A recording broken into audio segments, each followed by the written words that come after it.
This is a 2010 GMC Acadia I just bought. Has a 3.6 liter engine, and it has timing chain issues. Was the reason it was sold. And the people had recently put about, I think he said $2,400 in it. You know, they bought all new tires, new brakes, a lot of, like I seen, like a fresh air cleaner. The antifreeze, maybe it was flush because it looks like new, you know, and the transmission fluid just as red as it can be, you know. It's not a nephew or somebody that was said the thing had just turned over 150,000 miles, and he said, "Oh, you need to do a timing chain job on it." So he did it. I don't know the details. I guess he did it in the vehicle like I am. But when I got it, I took the valve covers off, and this intake cam was off a couple teeth. And I didn't even try to start it. You know, he told me about the timing chain. I said, well, I had a rollback Steve's Towing, who I can recommend, bring it here. Help me get it in the garage here. Yeah, it barely fits. You see, this garage has a low ceiling. It's only 7 foot. But I have a detached garage that has normal ceiling height, so I can park it there after I get it fixed. But so I did I took the front cover off, went through all the procedures, and he said it was a new timing chain set. So I just reset everything, and what I found was the chain was loose on the right bank, and it turns out that the tensioner down there, he had pulled the pin, but it didn't pop out. You know, I played with it, and it popped out. So I just put everything back the way it was.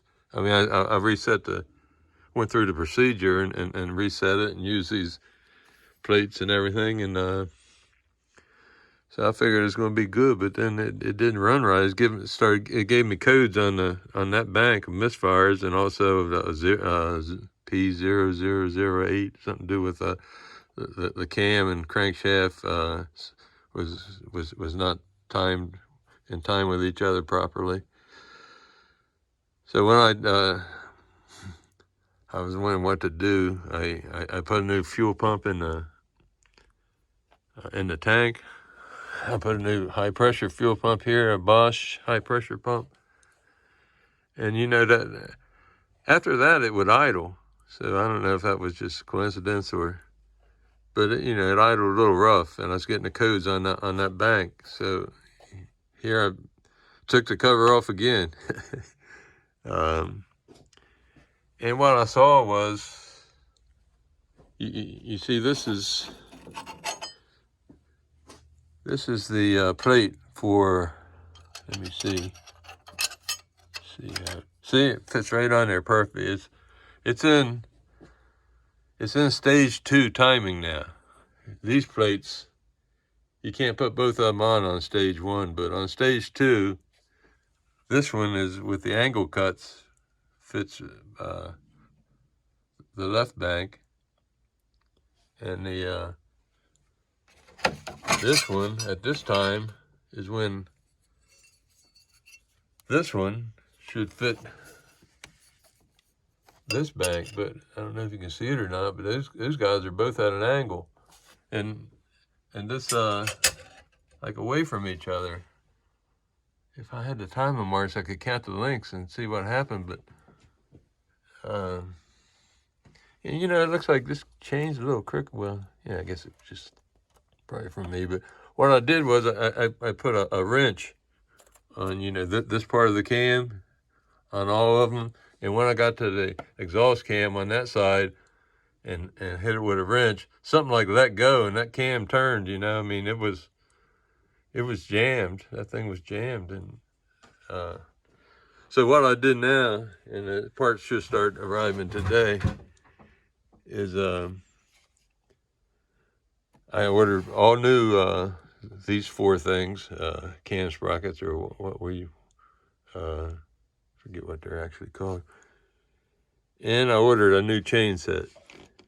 You know, I'm not fooling with this chain set anymore. I don't know if I got the dude where he got it from or anything about it.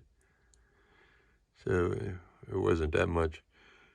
But you know, the second time it was a lot easier to take apart, and I've been watching some tips on YouTube and places, and one thing that really helped was taking this electric box in half. You know, the one kind of slide together, and that let me get the wiring harness out of the way farther. And the hardest things to get to for me is like the two back bolts, cover bolts back there, and you know, the power steering pump wasn't really a problem this time. It's that one bolt that faces the back of the vehicle, you know, that goes in the block this way. It's that one you need. So I use my these two extensions. You know, I had to use the adapter to go from 1/2 inch to 3/8, but and then this extension, and then even another one that's in my impact box over there. So I had probably about 3 feet worth of extensions on there. And then there's the spot. If you get under there and look all around the exhaust pipes and stuff with a flashlight, eventually you'll find that one little spot where you can see that bolt. And it's a 15 millimeter bolt. The first time I took it off, I actually used a 16 millimeter because I couldn't get the 15 on there because the bolts had a little bit of an angle, and you're going like a straight shot at it. So if you got an extension that's like stiff and stays where you put it, that's all right. But all I did was put some electrical tape on this universal. It was easy this time. I got the puller for the harmonic balancer that I think they're about $30 or something. But it's this guy right here, and works great. I didn't have an installation tool, so I tapped it on with a chunk of wood, but I think I'll get a tool this time. And here's the front cover. So after I got that off yesterday, I sat here and cleaned the sealer off of it. Now I'll clean the sealer off the block when I take the after I take the chains off and all the idlers and stuff. But here's all the stuff. I mean, here's the harmonic balancer like that, and these guys, and then just turn it and it hooks those 3 things. And that when I was taking it off like the first time, it was coming towards the frame, and I didn't know if it was going to hit the frame before it come all the way off or not. But it does come all the way off. It gets close to the frame, but so I knew this time it was going to be no problem. So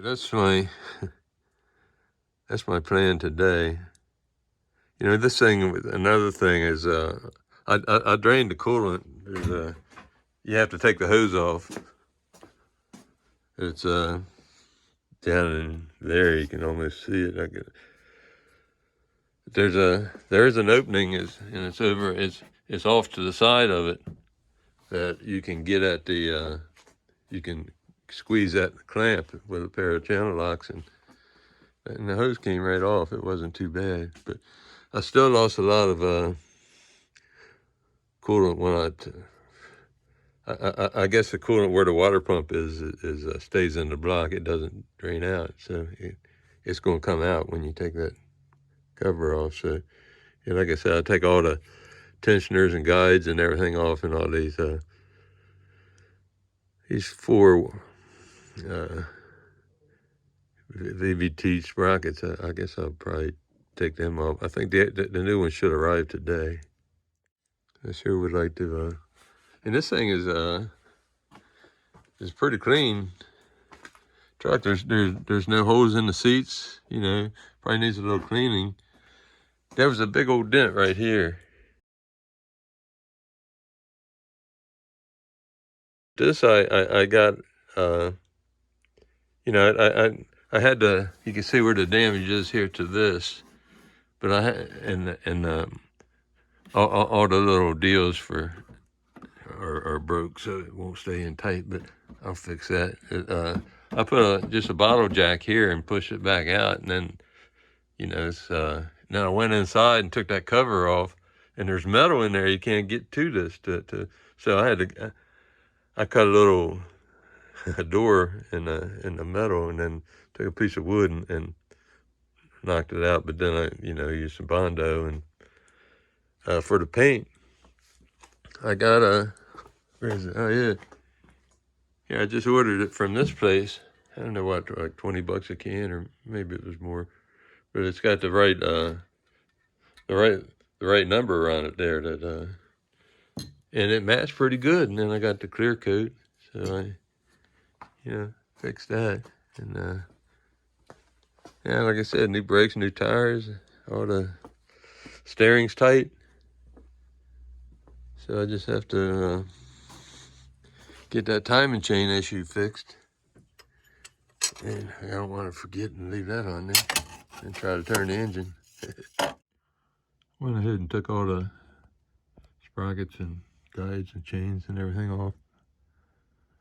Just starting to put it back together. The parts came in the mail yesterday.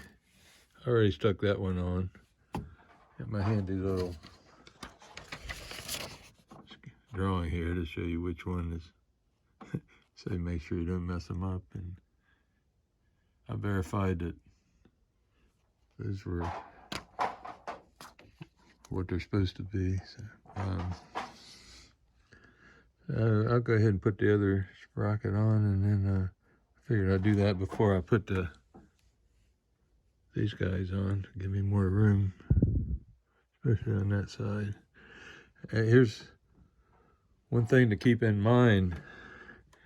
If you want easy access to scrape the gaskets on that side, make sure you get all that done before you start putting chains and stuff back on, because that's real easy to get to right there. You know, I got it.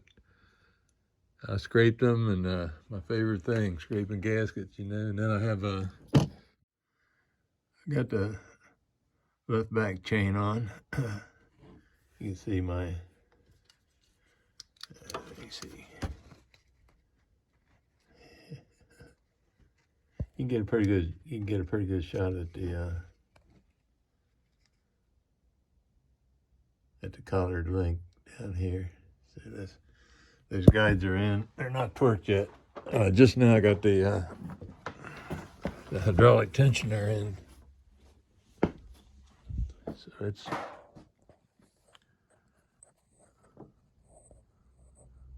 so there's the first one. I just have to, I'm going to torque all the 10mm bolt heads and pull the pin. As I can see, my marks are on. It's pretty important that you make a little Sharpie mark or something on those things, because the links actually cover up the mark on the sprocket. And all the chains are on, all the pins are pulled. I went over and torqued everything like a second and third time to make sure I didn't miss anything. And I also took pictures of the hydraulic tensioners to verify that the gaskets are still in place, and the ones that you can't really see. This one, so mainly just this one is the one that you can't see. The other two you can see the little tabs sticking out. You know, I was blowing out these passages, the oil passages before, and now I decided to blow out that water, the big hole in where the water pump goes, and coolant went everywhere, you know, went down inside the oil pan. So I had to drain that out, and I'll flush a quart of good oil through or something, you know, to help push it out. And, yeah, so like I said, those plates I got are only,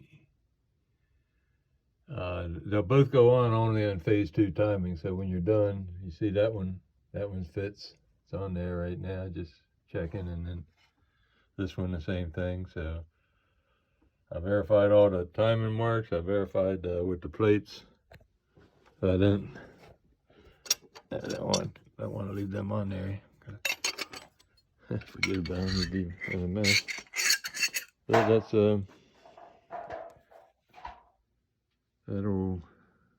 that's enough for me for today. So tomorrow I start putting the cover on. Ready to put the front cover on now. You know, I did that. I was going to try to figure out how to stop that from. It's been like over a week and it's still dripping. You know, I don't want to put the sealer on there with it wet, and I stuck the shop vac up in there. I must have sucked a gallon out of it. It's dry now, so that problem solved. Getting ready to put the front cover on, like I said. So I got the front cover right here, and when I get in a minute or two, I'm going to put the sealer on there. And this is just the stuff. No, that's not it. Yeah, this stuff right here, and I'll hopefully ultra gray. This is Permatex brand. That's what they recommend. And like if you've been, one thing you got to remember is if you've been using putting a harmonic balancer bolt in there to turn the motor during all this chain replacement, you have to take that out. And one thing that happened last time is when I was taking it out, the engine turned backwards just like barely, you know. But this time, I did put a big crescent wrench on there and brought the jaw up against that key, and then I got the bolt out of there. You don't want this thing to turn backwards after all this work and jump a tooth, you know, on you. So before I put the sealer on, what I'm going to do is do a couple practice runs, sticking that front cover down in there. So I do the least amount of damage to my my RTV or sealer or whatever. Okay, let me get busy. Timing cover's on, and all the bolts are torqued. The instructions on the sealer says run it up finger tight until it starts to squeeze out, and then wait an hour. I did something like that, and then torque them 14 foot-pounds, and then go another 60 degrees, and I did something like that too. Go to 14 foot-pounds, and then just give them another yank, you know. What I'm ready to do now is put the power steering pump on. I got that front bolt in there loose. Now here's my rig for doing the back bolt. I put the bolt in there with a little piece of paper around it so it don't fall out. And it's a possibility that you can get your hand up in there right below the pump. There's a spot. Actually, I had one hand up in there, and then another spot I had my other hand up somehow, because I couldn't get the bolt to start. It wasn't lined up properly. So I managed to get my hand up in there and get it started, and then use this guy to run it up. But you take a light under there, and I'll try to get you a clip of where you got to get in at. Okay, you can see this is where you got to get in at. Is this this is an all-wheel drive model, so it's got a drive shaft too that you got to contend with. But right here, and here's like the front of the fuel tank, and you get over here between this insulation and this piece of exhaust pipe. And let me see if I can actually see up in there to show you where the bolt is. can see it with my eyes, but I don't know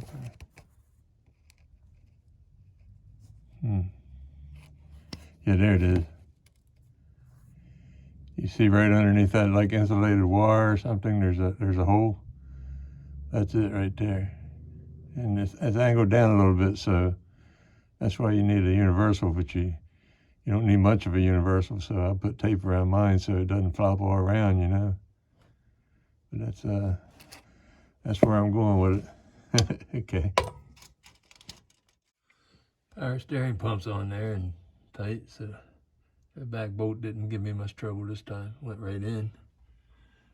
It was a good day. And another thing you might want to consider is there's a bracket back there, that little, you see that little metal bracket. Now's the time to put that in, that bolt in. If you wait till you get all the other stuff on there. I couldn't get it in last time I put it, so now I remembered to do that. If you do this twice, you find the shortcuts. So I'm not going to do much more today, but I got that tensioner in there. I just now tightened that bolt there, and then that. Oh yeah, there's one more bolt. I don't want to forget. Where is it? Yeah, right here. This bolt is actually a stud. It's got a nut, but it has a hex end on it, and that one holds the one side of the alternator, so it has to go in. It has to go in right there, and you take a 7mm and tighten it, run it in, and then put the nut on it. So that's yeah, there's 2 bolts in it up there. There's one over here too, and this one down here. If you ever have to change this pulley, that bolt won't come out the way it is. So then you'd have to take it's a bottom bolt for the alternator. So, and it also holds that idler pulley. So you have to you'd have to take the alternator all the way loose and kind of tilt it or something to get that bolt if you ever want to change that pulley. So I'm gonna put this one in there. I'm gonna do too much more. Last time I put the gooseneck, you know, the water for the water on too soon, and then I put that the mount for that strut on too soon too. I had to take it back off because the bracket for this thing, you know, you need to put that on first, so you got to do the stuff in the right order. I got a nice, looks like a pretty nice little, about the right amount of squeeze coming out, maybe, I don't know. I put it off just a thin coat. It don't take much. You see where I rub some off, but once you get it down there, you can take a flashlight and check to see if there's any bare spots, but there wasn't. It just smeared it a little bit. I just took my finger and smoothed it out. So that's all you got to do. So this is put this bolt in, and I'm gonna call it a day, and then tomorrow be able to get most everything back, I think. I want to check the polarity of these we call where they go in there, the solenoids, the wires to the solenoids, because that back one has been replaced, and the guy just twisted the wires together and put some tape on it, you know. But I ain't sure that I got them, because when I pulled it apart, I said I just matched the wires up, but the wires don't match, so it's like a replacement one. So I don't know if the polarity matters or not to energize those solenoids, but I want to get the same as the other 3. So that's one more thing on the list. And I gotta get my spark plugs out. They're unscrewed, they're just setting in there. The rubbers wore out in my spark plug socket, so it didn't pick them up. I think that's all for now.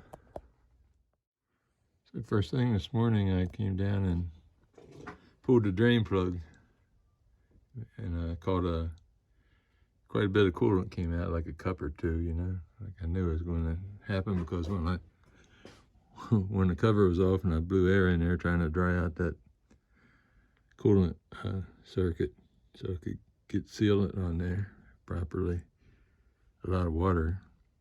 That was a bad thing to do. And I turned around and I used suction instead of a shot back, and that did the job. I got sucked about a gallon out of there, but a bunch of it went down in the pan, so probably a good thing to do would be stuff a rag in that opening, you know, because when you take that front cover off, then there's a opening about that wide in the oil pan down there. So,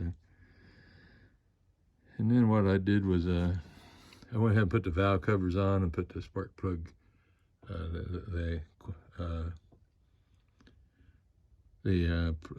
plug on coil on the plug things. These guys, I put them in. These valve covers go on fairly easy. There's one bolt back there in the corner. These pipes above it kind of block you, so I had to use a ratchet wrench on that one, but it wasn't too hard. So now I'm working on the front of it. I put on the water pump. Something I don't understand about this water pump. I got it installed now and torqued to the 89 inch-pounds. I just use 7.5 foot-pounds. A little torque wrench here it goes down that low. It goes down to 5. Okay, what I started to tell you was this. You see here somewhere. Yeah, there's a shiny edge on this.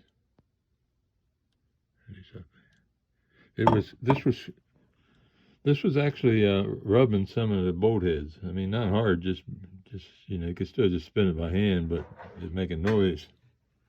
So I don't know why. What made it come closer to the bolt heads? I don't know if there's supposed to be a shim in there. I never saw one. If it was, what I did was I just had to grind the bolt heads down on a couple of the bolts, and that fixed it. But it's strange that something like that would happen. Putting these guys in now. I got 3 of them in. I said this is the second time taking it apart since I've because something was wrong the first time.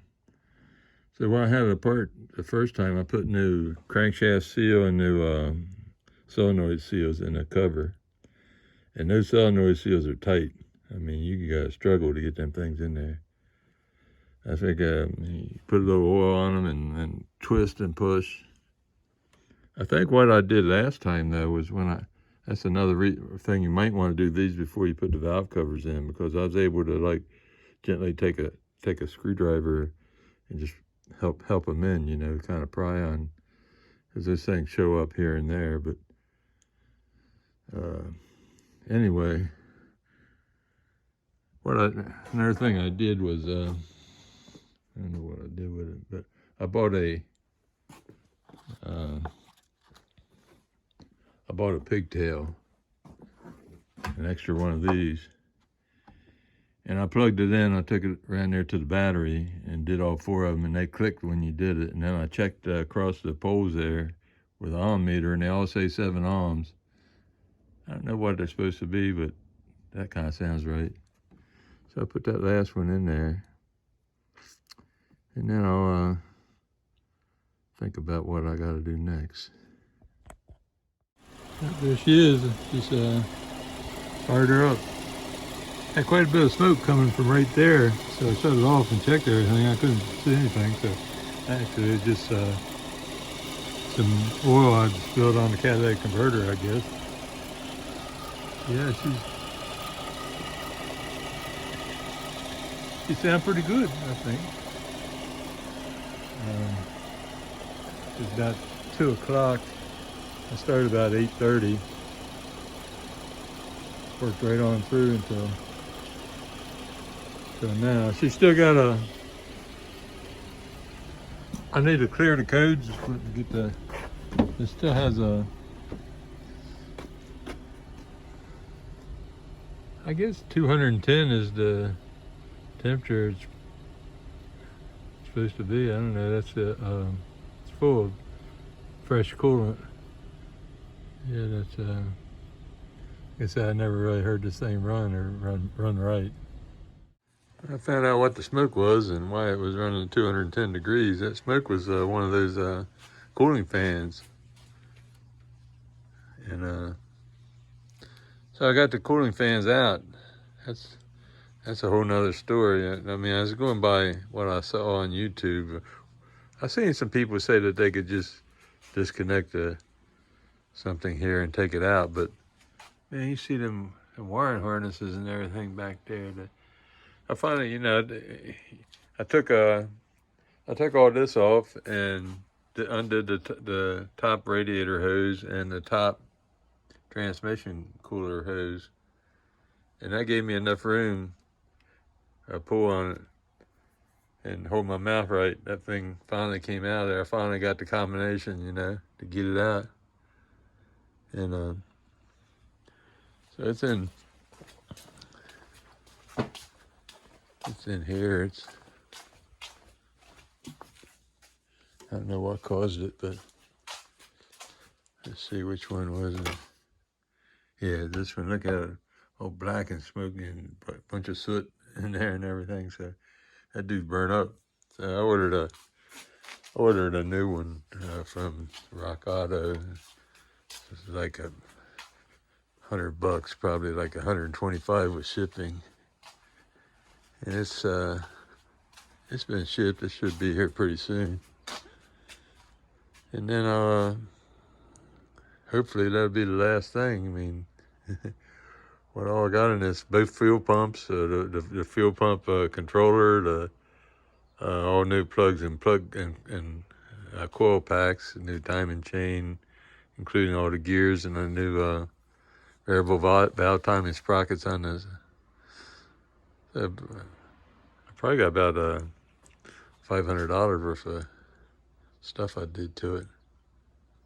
But yeah, I give $1,200 for it, and so I'm still ahead of the game because these ones in this condition that are running okay, you know, you can see them on Messenger, maybe $4,000 or something. This one's pretty clean, you know. So let me get busy with something else while I'm going to be a couple days waiting on the fan. A new fan just came from Rock Auto. UPS dropped it off. I'm just working it in there. I'll take a picture of it. It looks pretty nice. $100. She's all back together. Got the new radiator fans in there. And where I guess it's in there somewhere. But I don't know if it was running when I can really see it.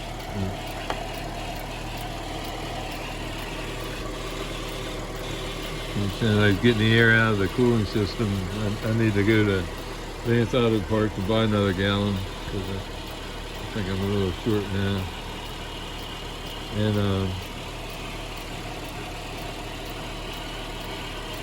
you can hear that high pressure pump, you know. Kind of a different sound I've never heard on an engine before. It's a brand new pump, it's a Bosch pump, so I can't see it, but I should have idle until it warms up and then see if the fan comes on. Maybe I'll do that. And then I can check the hood on this project. Thanks for watching.